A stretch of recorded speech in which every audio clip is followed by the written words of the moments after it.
You've probably heard the usual story that China is a brutal dictatorship, while Western democracies give people a real voice. But here's the twist. In the West, politicians often answer to wealthy donors, while in China, leaders can't be bought and tend to focus on the needs of the majority.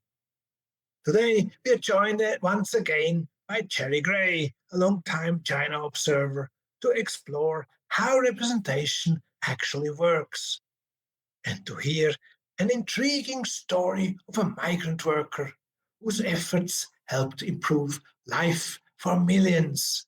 It's a story that could only happen in China.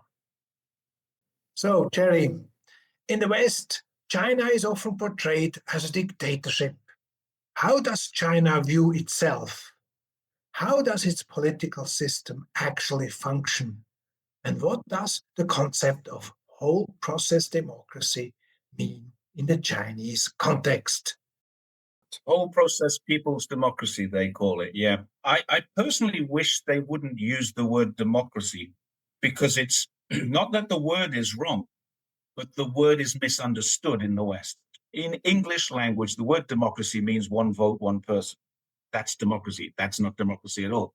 I've seen it described as Chinese democracy is a process and with outcomes, whereas democracy in the West is simply a process, nothing more.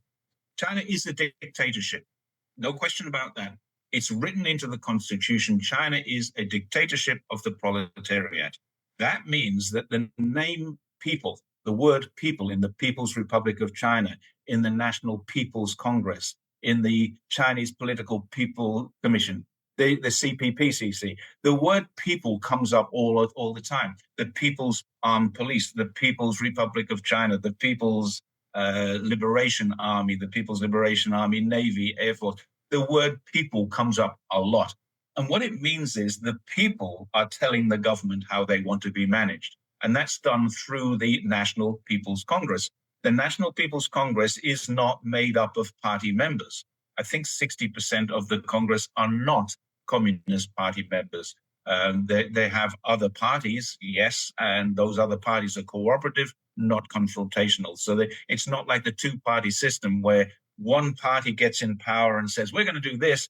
4 years later, 3 years later, or 5 years later, depending on your constitution, another party gets in power and says, we're going to undo this. That doesn't happen in China. So in that respect, continuity is very, very good. And people need to understand that. Now, you could say that Xi Jinping is a dictator. He's not at all. Xi Jinping is put into place by the National People's Congress, and the National People's Congress can remove him. They put him in place and they can remove him. And that's written into the Constitution.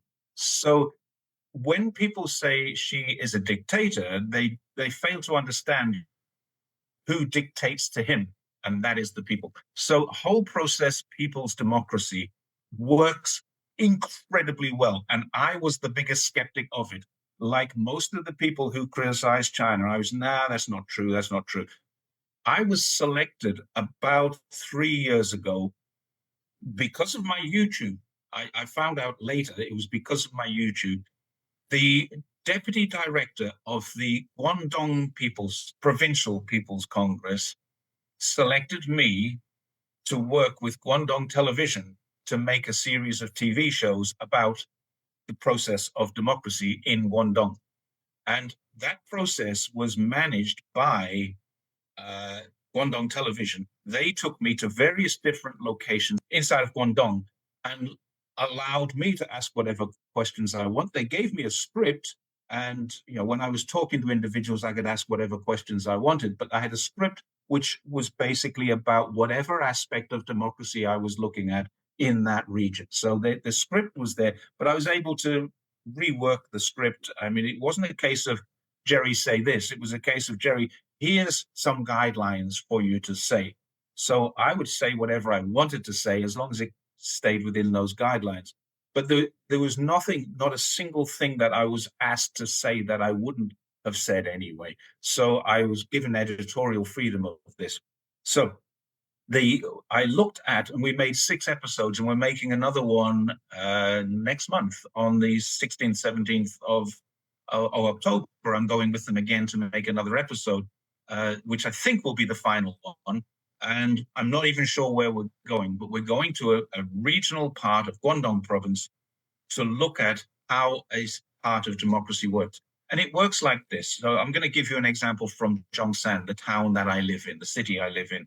A lady who was a member of the National People's Congress had come as a 17-year-old school leaver, had come from Gansu to Zhongshan. She had very little in the way of formal qualifications. She didn't go to university. She was 17, turning 18, and a friend or sister, I'm not sure, had asked her to come and join her because there was work in Zhongshan from Gansu. Gansu is way out in the northwest of China. It borders with Xinjiang and Shanghai and places like that, way out west. So she'd come from rural China into Zhongshan, and when she arrived here, she got a job. And this is why I liked her so much. She got a job exactly the same as me when I arrived in Australia. She started her life on the front gate of a clothing factory. During the daytime, she was a security guard checking things coming in and going out of the factory line. So on her days off, she would only get 2 or 3 days off a month. Instead of having the time, keeping the time to herself, she would go into the factory and she learned how to sew. She learned how to use the machines. Now, that helped her because she was able to use the machines in her own time to make stuff for herself, but she also learned how to operate the machines and work the factory. She was promoted to a machine operator, and she became the senior machine operator. She was then promoted to quality control because in her spare time, she had tried looking at different aspects of quality control, and she improved some services, processes that they had. And so she was promoted to be in charge of the quality control room. Eventually, she ended up as the operational manager of the factory, and that's what she was when I met her. But that's not why she was in the National People's Congress. What she'd done during this period of time, we're talking about a 20-year period, she had got married, she'd had a son, and in the early days, her son was forced, all migrant workers' children were forced to either go back home and live with grandparents, or their mothers were forced to go back home so they could be educated for free in the local school where their hukou was. So they had a household registration in Gansu.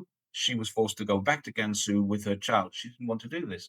So she contacted local schools and said, how do I get my son into your school? When the son was coming up to the age, and they said, you can't really, you have to pay if you're going to do that.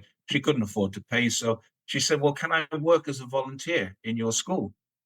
Yeah, we need volunteers. We need people outside the school gates to look after the traffic at school kicking out time and school coming in time. So she did that. And then she did some other volunteer work in the canteen. And she just helped the school out. And eventually they said, well, okay, your child can come to our school. And she had to go through a variety of different hoops, some of them flaming hoops as well. Some of them were very, very difficult, stumbling blocks to get to the point. So what she did was she documented everything. This is a habit she got when she was working as a security guard, documenting everything. She documented the whole process. And then people said to her, how the hell did you get your kid into a local school? We have to send the kid back to live with grandparents. And she said, well, here's this.